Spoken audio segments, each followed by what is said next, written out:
Hello दोस्तों, welcome my YouTube channel. Air condition का काम सीखने के लिए ये चैनल बहुत ही मुफीद और फ़ायदेमंद है, स्पेशली नए एसी टेक्नीशियन के लिए। ये चैनल एसी के काम को बहुत ही सरल और बहुत ही आसान ट्रिक एंड टिप्स के साथ प्रैक्टिकली एक्सप्लेन करता है। तो दोस्तों से रिक्वेस्ट है तो मेरे चैनल से जुड़े, मेरे चैनल को सब्सक्राइब करें ताकि हमें और बेहतर वीडियो बनाने का हौसला हिम्मत मिले। Thank you. गुड मॉर्निंग दोस्तों, welcome my YouTube channel HVAC Amjad.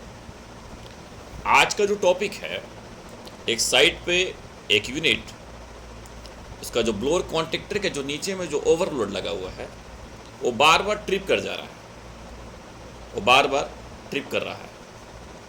Technician का ये कहना है कि वो ओवरलोड ख़राब है, इसी वजह से वो बार बार ट्रिप कर रहा है।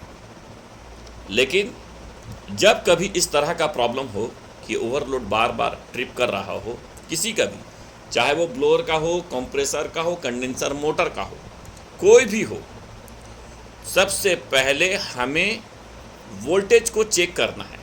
पावर सप्लाई का जो वोल्टेज है वो चेक करना है। कॉन्टेक्टर का इनपुट और कॉन्टेक्टर का आउटपुट, ओवरलोड का इनपुट और ओवरलोड का आउटपुट, ये ज़रूरी है चारों का, यानी क्योंकि सबसे पहला वोल्टेज वो आपका कॉन्टेक्टर में इन में आएगा, फिर वहाँ से आउट होके ओवरलोड को इन करेगा।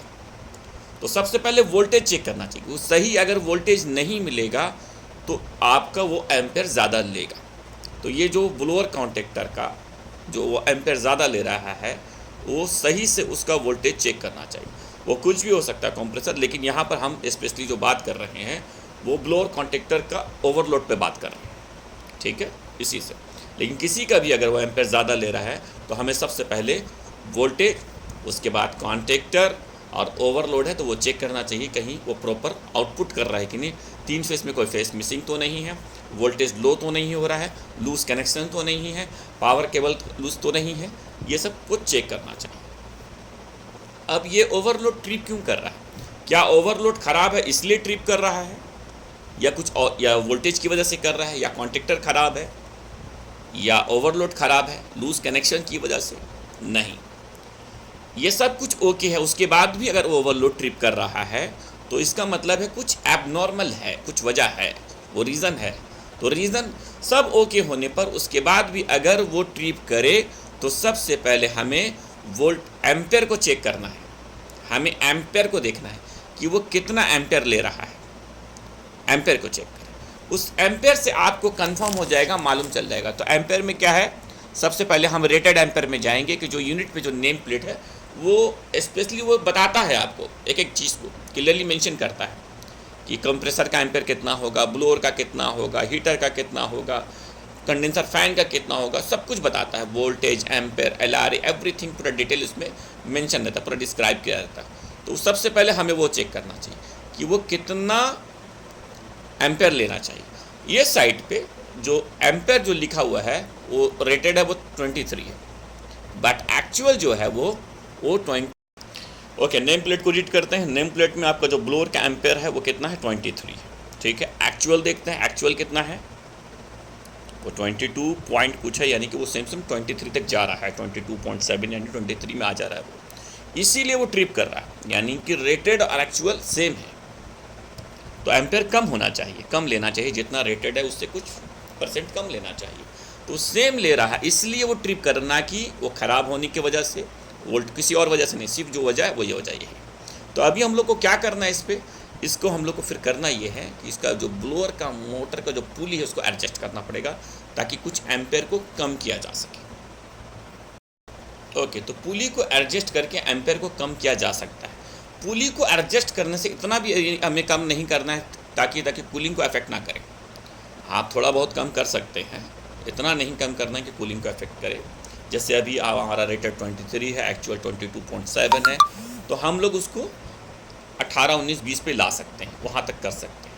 बहुत ज़्यादा भी कम नहीं करना, बढ़ाना नहीं। कम करने से पहले उसका कैलकुलेशन कर लें, वो बाद में कुछ अलग वीडियो में इसके वीडियो भी फिर बहुत बड़ा हो जाता है। ओके, तो अभी हम लोग उसको एडजस्ट करते हैं। तो उसमें जो पुली में दोनों तरफ आपका Allen की स्क्रू है, उसको आप लूज़ कर दीजिए, सिर्फ लूज़ करना, बाद में ये की आप निकाल दीजिए, इसका है ना, ये पुली का लॉक है सेम लाइन।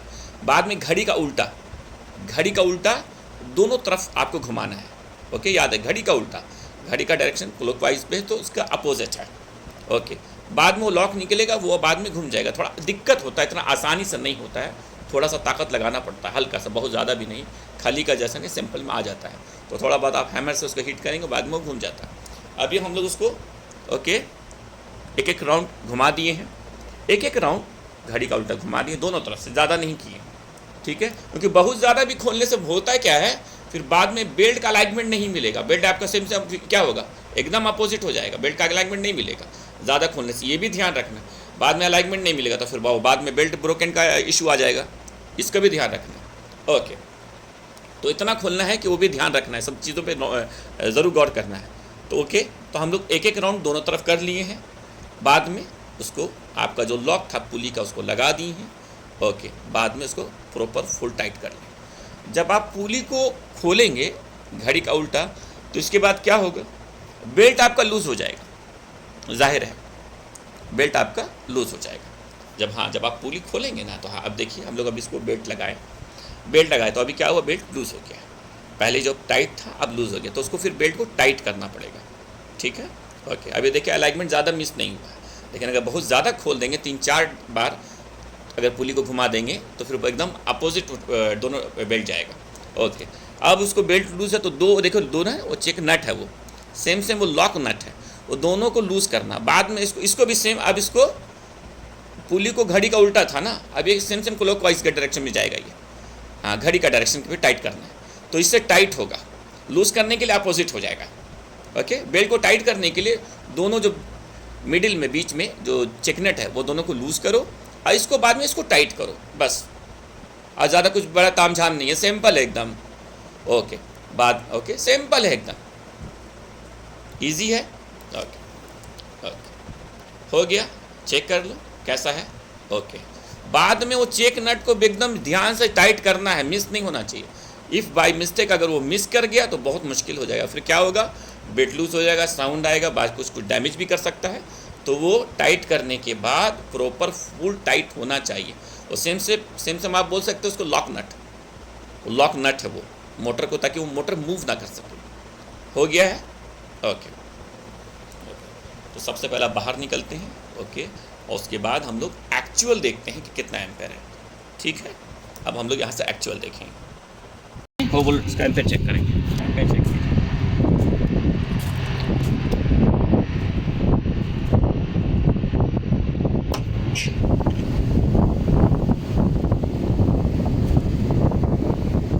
कितना एम्पेयर था, 20 आ गया। पहले कितना था, 22.7 था, लगभग 23 था, अभी आपका 20 आ गया। एक बार आपने घुमाए, एक राउंड से घुमाए, ज़्यादा नहीं घुमाए, आपका 3 एम्पेयर कम हो गया, सही हो गया है।